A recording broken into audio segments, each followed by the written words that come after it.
కృప కిందకు దేవుడు తెచ్చాడు. నిలబడటం నిలబడకపోవటం నీ పని. ఇక్కడ అంటున్నాడు కృపయందు నిలిచి ఉండి అని అంటున్నాడు. మనము చాలా స్మార్ట్ పీపుల్. మనకు దేవుడు ఎప్పుడు కావాలి? మన కృప ఎప్పుడు కావాలి? అవసరతప్పుడు. ఏ ఎండకు ఆ గొడుగు పడతారు అని సామెత ఉంది చూసారా?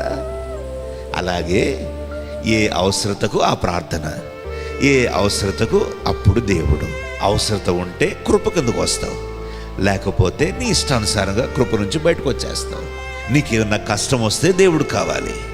నీ సుఖంలో, నీ సమృద్ధిలో కృప నుంచి బయటకు వచ్చేస్తూ ఉంటావు. కృప నుండి తొలగిపోతూ ఉన్నావు. వాక్యం చెప్తూ ఉంది కృపయందు నిలిచి ఉండుడి. కృపయందు నిలిచి ఉండి ఆ నిరీక్షణను బట్టి నువ్వు అతిశయపడుతున్నావు. ఆ కృప నీకు నిరీక్షణ ఇస్తుంది. ఆ నిరీక్షణ యందు నువ్వు అతిశయపడుతూ ఉన్నావా? దేవుడు ఇస్తున్న ఆ కృప కనికర వాత్సల్యతను బట్టి నువ్వు సంతోషిస్తూ ఉన్నావా అని వాక్యం అడుగుతూ ఉంది.